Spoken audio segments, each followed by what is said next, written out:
Russia bans Bitcoin and NBC fear-mongering on Russian hackers. All that and more this time on ThreatWire.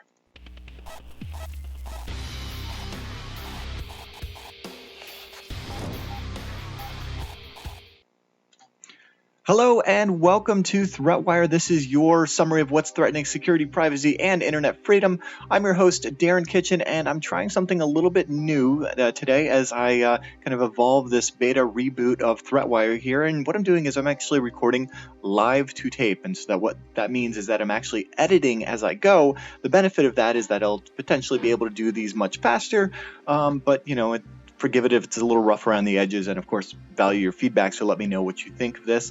And we're going to go ahead and begin today with Bitcoins. We get a story here from TechCrunch reporting that Russia bans Bitcoins. If you're in Russia and using Bitcoin, if you're an individual or a business, you are now a criminal. The Central Bank of Russia emphasized that the official currency is in fact ruble, confused with the rupe from the Legend of Zelda. Russia considers Bitcoins a money substitute, so now it's banned. And if you criminalize Bitcoins, well, then only criminals will have Bitcoins. And if you're a Russian Bitcoin-based company, you're going to need to look elsewhere. Interesting thing about this story is that this is a prime example of what happens when something supremely unregulated and decentralized and distributed, sound familiar? Like the internet, say in the case of Arab Spring, when it's no longer aligning with the government objectives, well, then it's banned or turned off or censored or... Anyway, Russia is not the only one. They're actually recognizing Bitcoin. They are joining the likes of China, who in December denounced the validity of Bitcoins with a notice on the precautions against the risk of Bitcoins. But here in the United States, in fact, we're actually farther ahead in the game. Back in August of 2013, Bitcoins were recognized as a currency by the district court. A Texas judge said that Bitcoins should be regulated just like the dollar. In fact, just yesterday, a report came out of Library of Congress outlining how countries around the world view Bitcoins. In particular, Brazil, a massively emerging market in October, embraced Bitcoins, enacting a law allowing the country to regulate them as well as other cryptocurrencies. And we've seen the likes of Canada and Germany, Finland, Singapore, all of these guys recognize, in fact, I believe even track coins on Bloomberg. So that's kind of awesome. So this is a lose for Russia, but I guess in the overarching thing, the overarching thing here is that Bitcoin overall, I believe, is winning, and that's a good thing. What is not winning is fear-mongering on news. This is the latest example of what you would come to expect from your NBCs of the world. So real quick, I'm going to play a little fair use clip here of the story. The opening ceremony is this coming Friday night. The games actually begin on Thursday, 2 days from now, with 3 early events in prime time. As tourists and families of athletes arrive in Sochi, if they haven't been warned, and if they fire up their phones at baggage claim, it's probably too late to save the integrity of their electronics and everything inside them.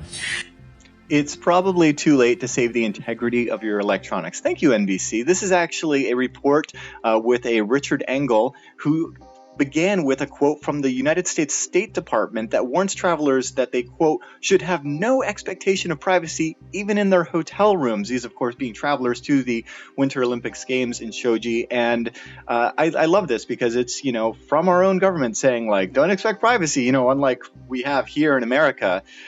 This talk, though, with Richard Engel is with a Kyle Wilhoit, a security researcher at Trend Micro, and he's been getting a lot of flack on Twitter for this because, well, I would say namely for the editing.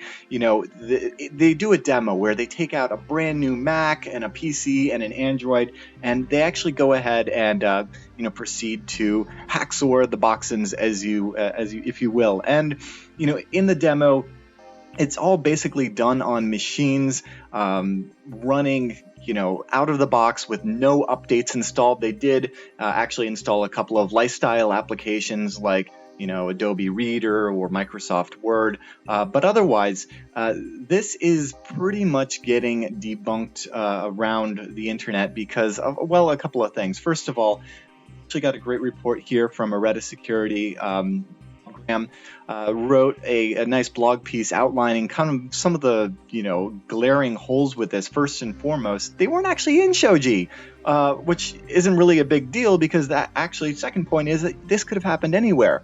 Third of all, the phone actually didn't get hacked. They willfully downloaded malware. And fourth of all, in fact, in order to install the malware, they had to enable third-party applications to be run on Android, if you're familiar with installing side-loaded APKs.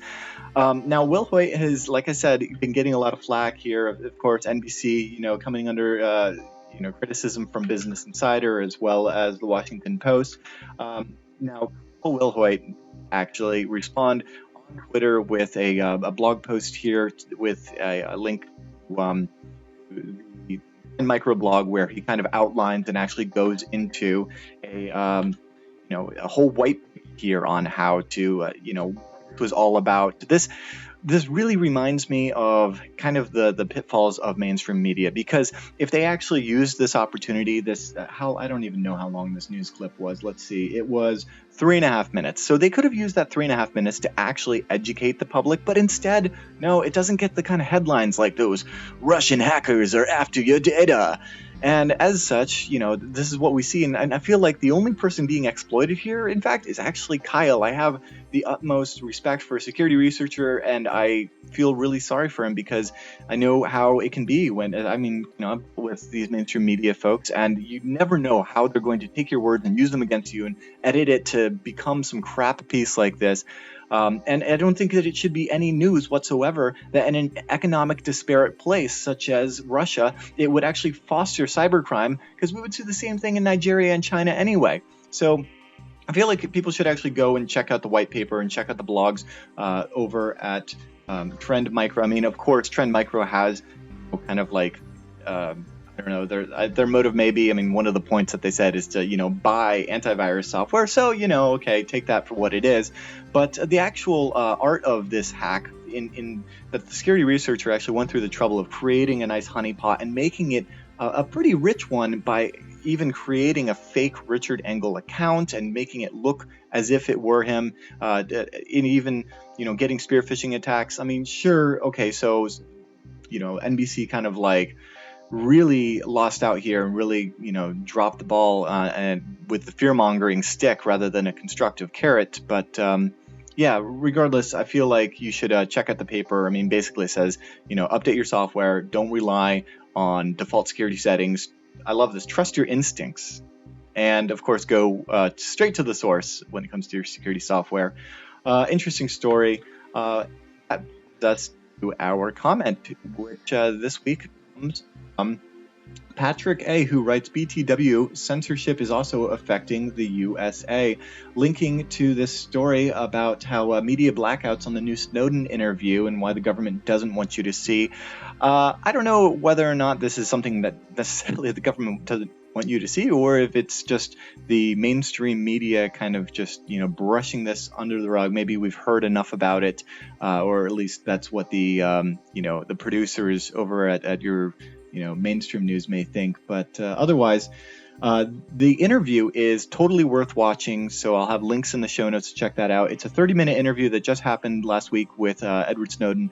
It's a fantastic piece. It was done by ARD in Germany, and no, it isn't getting any attention here in the States. You can speculate to your heart's content.